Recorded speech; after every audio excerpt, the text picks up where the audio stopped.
There's a new controversial bill in town, and this time it could affect the content that you are watching.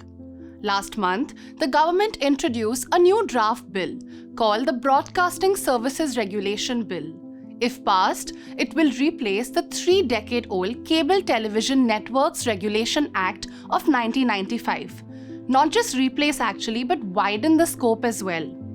The draft bill runs to 72 pages as opposed to the 9-page long Cable Television Act. The Ministry of Information and Broadcasting says that the bill is to cater to the evolving needs of the broadcasting sector, which it very well may be, because the 1995 Act came at a time when the internet was not a part of our daily lives.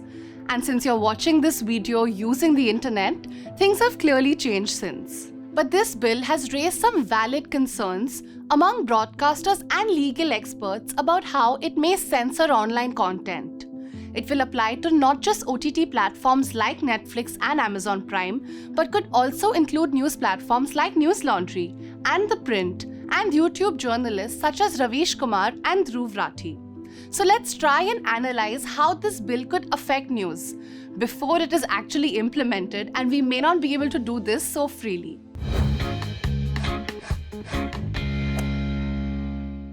News and current affairs programs are defined in the bill as newly received or noteworthy audio-visual or audiovisual programs or live programs, including analysis about recent events, primarily of socio-political, economic or cultural nature, or any programs transmitted or retransmitted on broadcasting network, where the context, purpose, import and meaning of such program implies so.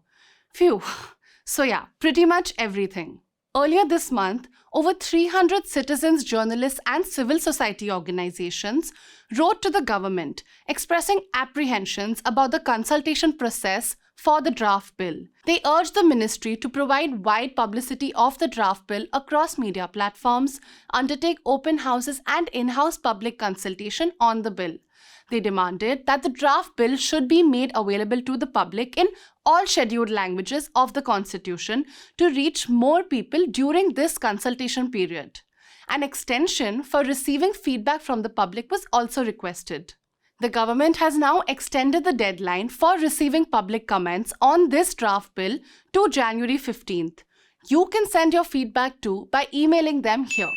Now let's look at this line. Clause 20 of the draft bill states, any person who broadcasts news and current affairs programs through an online paper, news portal, website, social media intermediary, or other similar mediums but excluding publishers or newspapers and replica e-papers of such newspapers as part of a systematic business, professional, or commercial activity shall adhere to the program code and advertisement code. But bhai, ye code hai kya?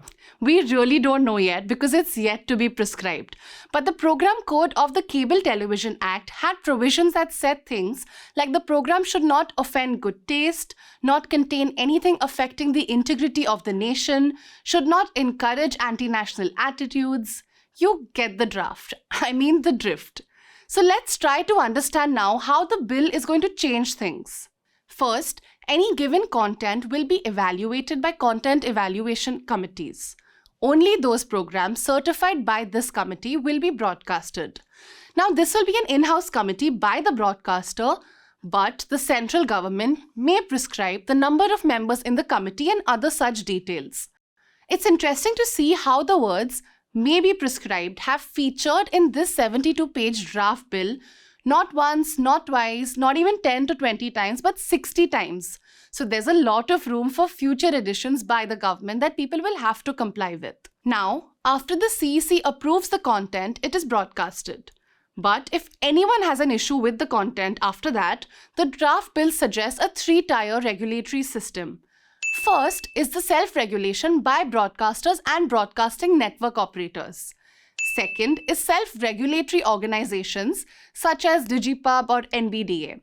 And third is Broadcast Advisory Council, which will consist of one eminent independent person with expertise in the field, 5 officers nominated by the central government to represent various ministries, and 5 eminent independent persons nominated by the central government with expertise in fields of media, entertainment, etc.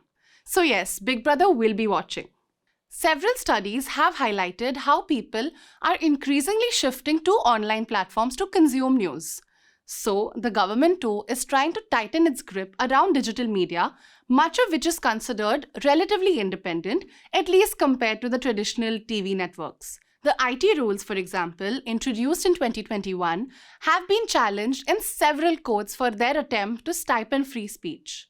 Now, the draft bill also states that no prior permission or intimation shall be required to exercise the right of the central government or its authorized officers or agency to carry out an inspection.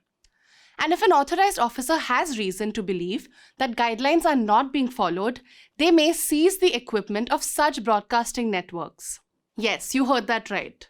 The draft bill also mandates that broadcasters maintain records of subscribers and undertake periodic external audits of subscriber data. Understandably, this has raised some privacy concerns. Remember, this is not a bill yet, it is a draft bill. If you have any feedback or suggestions about this draft, send them to the ministry by shooting them an email mentioned here. The Internet Freedom Foundation has also started a #LetUsChill movement, which has a feedback template that you can use. If this draft becomes a bill, it is going to be independent news platforms like Newslaundry that are going to be most vulnerable. So we need your support more than ever. Continue to support us, subscribe to Newslaundry, and pay to keep news free. The subscription model is something that keeps Newslaundry afloat, but we need hundreds of thousands of people to completely transform the news ecosystem. So you pay for news, so it serves you. So click on the link with this video, subscribe to Newslaundry and pay to keep news free, और गर्व से कहो मेरे खर्च पर आज़ाद है खबरें.